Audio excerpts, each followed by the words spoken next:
I'm Kyle Milan, and you need to watch my LinkedIn Lives because you're going to learn some shit, and sometimes I'm funny. And we're here to talk about industrial sales, industrial marketing, technical sales. Are you in sales and still struggling to form those relationships with your clients? The thing is with sales, especially in industrial manufacturing, you can use LinkedIn, but you can use it to sell without selling. Hey Bill, this is Kyle with Manufacturing Tribe, a Texas-based industrial sales and marketing company. On average, we create over 500 videos a year for our clients and write over 500 articles. Leave your comments in the comment section below. We will answer them when we come back. And if we don't have any questions, then I'm going to go on about my day. We'll be right back. Go to the YouTube channel, subscribe to it, please. Look at all the video content we have on there. I haven't spent 22 years in manufacturing to not know what I'm talking about. You need to watch my content.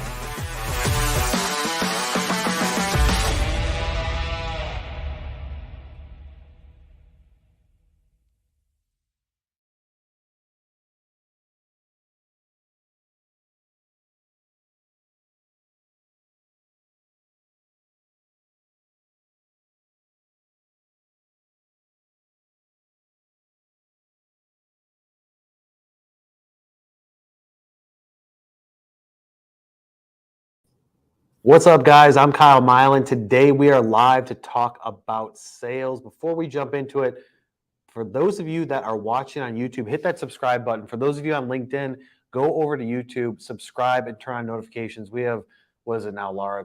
Over 600, and last time I looked, it was 653 videos on my YouTube channel. Just type in my name. It is tons of content about sales, marketing, business development, everything in between. And hopefully you guys can get some value out of it. If you like this show, if you like this video, whether you're watching the replay or watching it live, found it on YouTube or found it on LinkedIn, give me a thumbs up and put some comments in there. We do watch and read all the comments. We're going to jump into the beef of the content. And after I'm done going through it, we'll take a short break and then we'll come back and answer any live comments. So if you guys have questions, put them in the comment section now so we can get them into queue. So today's topic is how to keep a full sales funnel. For those of you new to this, we talk about industrial sales, technical sales, manufacturing sales. That's my background. That's my passion. That's what I've done for so long, way too long.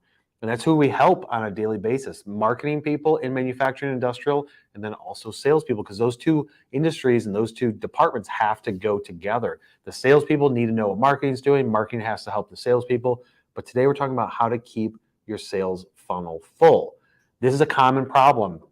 Technical salespeople, even industrial marketers, start a campaign, get it going. You look at the results, you look at the output of it, what new stuff came through. That works through your funnel. And before you know it, there's nothing new coming through the top of it. And then you're back to square one saying, hey, I need some people to call. I need some people to follow up with. It's very frustrating for salespeople. And they typically just blame the marketing department for it. But you guys got to work together. The first point that I'm going to talk about, and it doesn't matter if you're in marketing or sales, you have to audit your deal sources. What do I mean by that? How did an opportunity, a deal, come to you? Are you tracking the sources? If you're not tracking the sources very granularly, then you need to go through and just look at the last 5 months, 6 months. And if you're going to say like, dude, we do 100 deals a month, then hopefully you're already tracking. Otherwise, you got a lot of work to do to go back that far. But I would say just look at, ideally you're tracking it. You can look at historical data year over year. But at a minimum, look at the past 5 months. Look at 2023 and look at how did those people get into your sales funnel? What was the method? There could only be so many, right? It's either going to be through social media, something with videos, from your website, some outbound method, some email marketing campaign. Break it down into sources so you can look at it and you want to determine what is working the best. And that may seem simple, right? Like, oh, of course we want to see what's working the best, but too often people don't do it. When you break that down, you have to make sure that the data is 1000% clean. You cannot mislabel somebody and say, oh, I don't know how they got to us. I think that they came through the website, or I think that they came through LinkedIn, or I think they came from this campaign. Ideally, your CRM system, like a HubSpot, which we're a partner with HubSpot and we prefer using their system. But like a system like that, ideally, as people come in, they're being identified saying, this is the source. How can anybody in sales, management, CEO level at a company make decisions on strategy if you don't know how the people got there? But too often people don't have clean data. So the first step is you have to audit your existing deal sources and put it into buckets. It doesn't need to be 10 different deal sources or 20. Try and keep it simple, straight to the point, but make sure that data is 100% clean, because the rest of these steps are going to take action based on that data that you have there. You want to then, step two is break it down from you got your deal sources laid out. Let's say there's 5 to 7 of them. Then you want to look at how many deals do I still have open versus how many deals have I closed based on deal source. This is strictly based on the source of that opportunity for you. This is where the rubber meets the road. You want to be able to identify those things and say, let's say you have 100 deals in your pipeline right now. Let's say that 50 of those have been either moved into a closed won or closed loss. You want to be able to say, how many of them did we win and from what deal source? How many of them did we lose and from what deal source? And how many of them are still open? Meaning they didn't say no, they didn't say yes, they're in a nurture phase. And you want to make sure that you have all that identified, because you're going to say, this is what came into my funnel and these are the deal sources. But what we actually won was these deal sources, because you could have 50 people come in through your website, but if only 2 of them ended up closing, that doesn't necessarily mean that your website is the best source of deals, right? It could be LinkedIn as your top one. It could be trade shows as your top one. So it's like, hey, everybody focus on the top. We've got all these deals in the pipeline. We got all these deals. We're so busy, busy, busy. And then you look at the sources and you're like, yeah, this is what's working. Look at all these deals we're getting. But when you get down to it and you work those deals through the system and then you look at the data, your strategy will change. So you have to compare, what did you win from a deal source standpoint and what was brought in. So you want to compare those two numbers to then determine the next step. The next step is going to be looking at making changes based on that information. So if you have a lot of website visitors, if you have a lot of trade show deals, like deals came through trade shows, and in the end they aren't closed as one, then you're going to change the activity level with that source of inbound or outbound marketing or inbound or outbound sales. You're going to want to change the activity level on it based on what you're seeing with the raw data. We always base everything we do based on data. We just did this exercise yesterday to create internally a 90-day sales and marketing strategy for us based on this information. And there was nothing really shocking in that meeting that we had where I was like, oh my God, I didn't realize that the chat bot that we have on our website where you can do live chat with Mason, I didn't realize that was bringing in so many opportunities. There was nothing eye-opening, but it can kind of shape and make decisions based on your activity level. So the third part is going to be looking at the total activity level that you need to change based on that information. If you only base it on total number of opportunities, you're going to be misleading and misusing your resources, whether financially or personnel resources with their time. You want to be able to say, this is what's working the best, 1, 2, and 3. Then you audit, what type of activity levels are you taking? What did you do to generate that level of activity? And if you set your goals and say, I want to increase our revenue by X percentage over this amount of time, whether it's 90 days, 6 months, a year, then you're going to say, well, for the past 6 months, I can somewhat predict based on the past 6 months, 12 months, roughly what, based on our current activity level, what we're doing, roughly where I'm going to end up in the next 6 to 12 months. And you can predict it. So if you want to make a massive change to it and provide an increase, you have to look at the top 3 deal sources and say, these things are producing the best results of closed won business.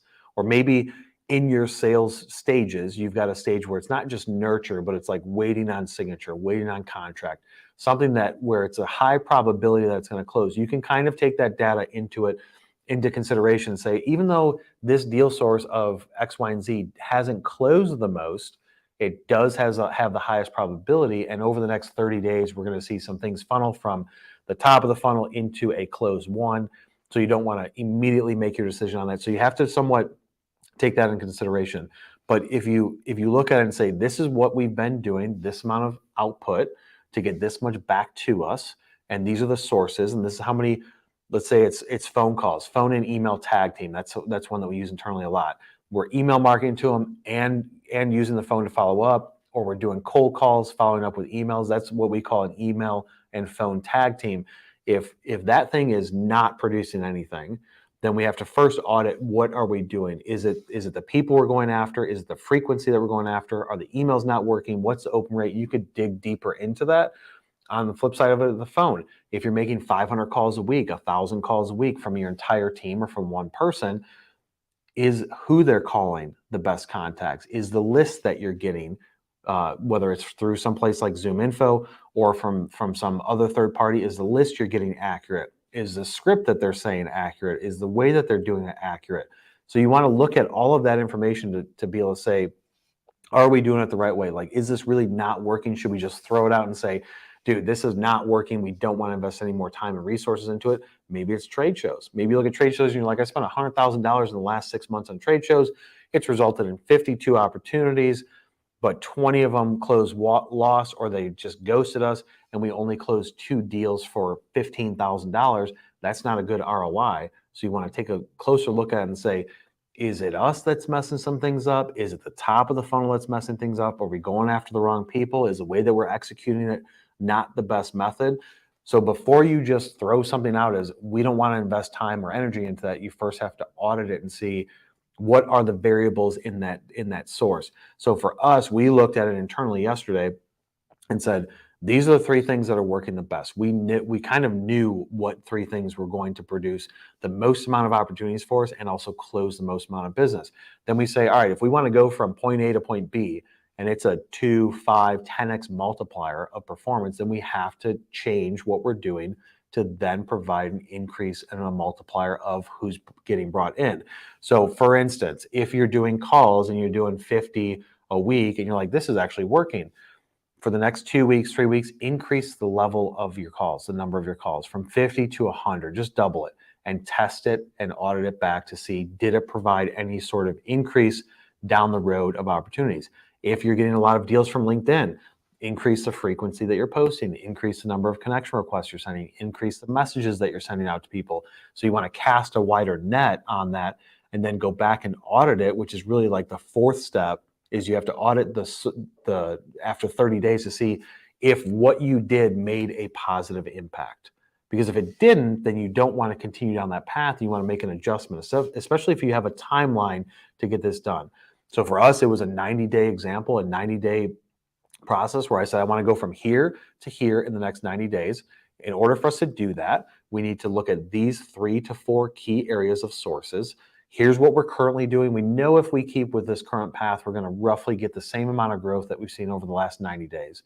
And if I want to significantly increase that and put a 5x multiplier on it, we're going to have to add a minimum, do a 5x multiplier to the activity level. Now, that doesn't mean make 5 times as many calls or post to LinkedIn 5 times as many times or send 5 times as many messages, but it's like, I need more people getting eyes on it. If the website is producing 10 leads a month, what is the source of those leads? Like, dig down deep into it and say, oh, look at, these are referrals, or these are people that they saw something on social, went to the website, then came to us. So you want to look at it and say, what variable can I throw in there? What multiplier can I throw into that variable, what we're currently doing, to provide a significant level of impact to then push us in the right direction? But you have to audit it after 30 days. If you're not going back and checking what you're doing, then how could you possibly know that it's working?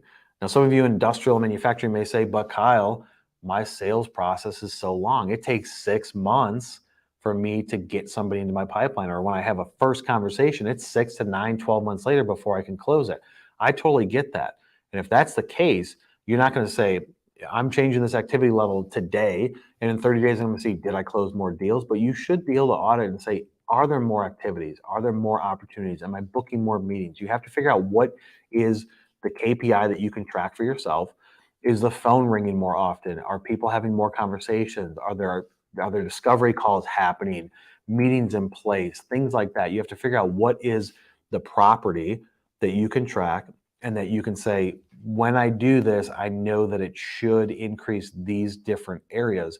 And then once I look at those areas after 30 days, I can see, has it provided a positive impact, a neutral impact, or a negative one? And I would venture to say that if it's a neutral impact, you're not going towards the goal, so what you did isn't working, so it is negative. So it's really just, is it increasing the amount of activity that we have and opportunities, or is it decreasing it? And if it's decreasing it, then you need to make an adjustment and change, but really dig deep into the data. Too often people just take everything for face value and they say, This is the data. We're not going to dive into it. They're going to make guesses and assumptions. But if decisions are made on those things, it could be personnel decisions like, oh, I'm investing so much time and energy into this resource, into this partner, into this department. And do I want to add more resource sources into it? Do I want to add another person in my sales department if I already know that what I'm doing with my existing people is not producing the results that I want? And if decisions like that are being made, you need to make sure that your data is clean. So recapping those 4 steps in those 4 areas before we jump into the comments. The first one's going to be audit your deal sources. Make sure your deal sources are set up, your data is clean. Every single opportunity or deal has a source of how you got that deal to it. The second step is going to be break it down from deals won into deals lost or nurture, so you can see what's your success rate on those. Are those good quality deals? Also look at it from a revenue standpoint. All areas of it. How many deals, how many opportunities do we have come through this type of source, and what's the revenue to it? Because maybe that trade show or inbound marketing through the website or outbound sales calls, maybe those are generating the most activity, but they don't have the most revenue attached to it. So you want to try and figure out like what is working the best to generate revenue and a lot of opportunities. That's the ideal state. And then the next step is going to be make changes to the activity level that you have around that source after you go through all the data. Once you change the activity level, look back 30 days later and figure out what KPI, what can I track to say, after I do this level of activity, after I change the strategy, after I change how I'm executing it, and this is not something that needs to take 30 or 60 or 90 days to figure out. Make a change tomorrow, in a week, on Monday. Make a drastic change to test it out. Figure out what KPI could be influenced if it's not just new deals. If you got a longer sales cycle, figure out that KPI that has to be influenced, and then track it and go back after 30 days. Do the same process. Look at your deal sources. Look at month over month. Look at how do people come in? What's the dollar revenue for each type of deal source? So on and so forth. And do that every single 30 days moving forward. We're going to take a short break and we'll be right back to answer any questions or comments in the comment section. We'll be right back.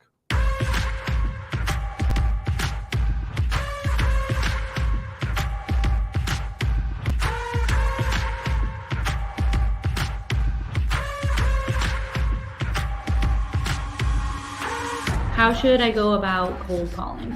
The people that you're calling, they don't have time. They don't have patience. You need to get direct to the point. For the marketing people out there, industrial marketers, just because you're in marketing doesn't mean that you don't have to look at things on a weekly basis. And I'm like, look, I know that I need to get into automation, one, for the labor shortage because I can't find people. Yeah. There's not a lot of people in our industries of industrial that are doing fun things with TikTok. But I feel like you have to adapt, right? Did you see some instant spike in activity? 9 to 5, just make enough to survive. Only living on the weekends. Really thinking that's why I'm alive.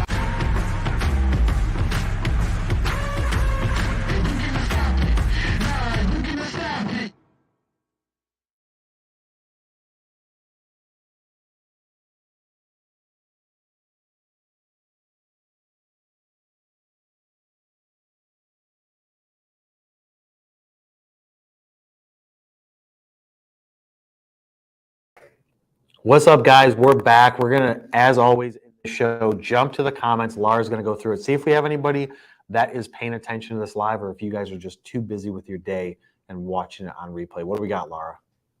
Let's see. We got BAM Media says, booked my appointment for lead generation. There we go. What's up, BAM Media? We talked to you, what was that, like a week or two ago? We're excited for that opportunity. I appreciate it, man. You've been following the content for a while. So I'm assuming we provide some sort of value to get you to be like, you know what, I want to have a conversation with these guys.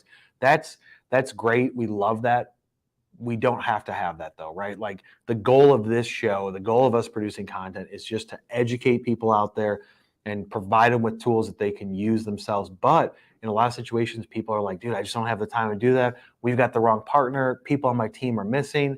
You guys reach out to us and then we take care of you. Everything from a sales and marketing standpoint for industrial.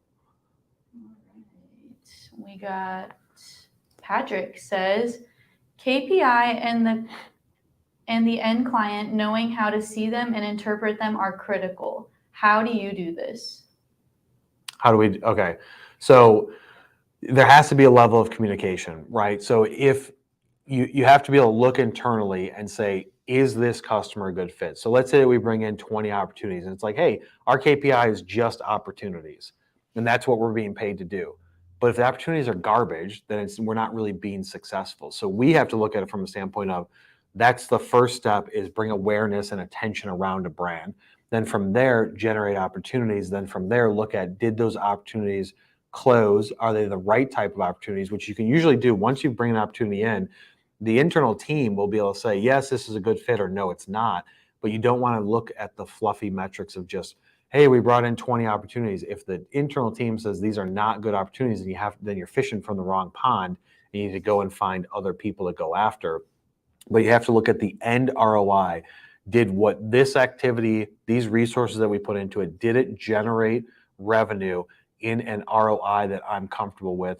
And some of it is we just have to wait. Like, it's a process, you have to go through it. And other times you can say, I ran ads and I didn't get the clicks, I didn't get the engagement, so I want to pause those ads after 60 days or 90 days. And I don't want to invest any more resources into advertising because the way that we're doing it isn't working. So it depends on your sales cycle, but you have to look at everything from a standpoint of, did it make money? Because that's all that matters at the end of the day.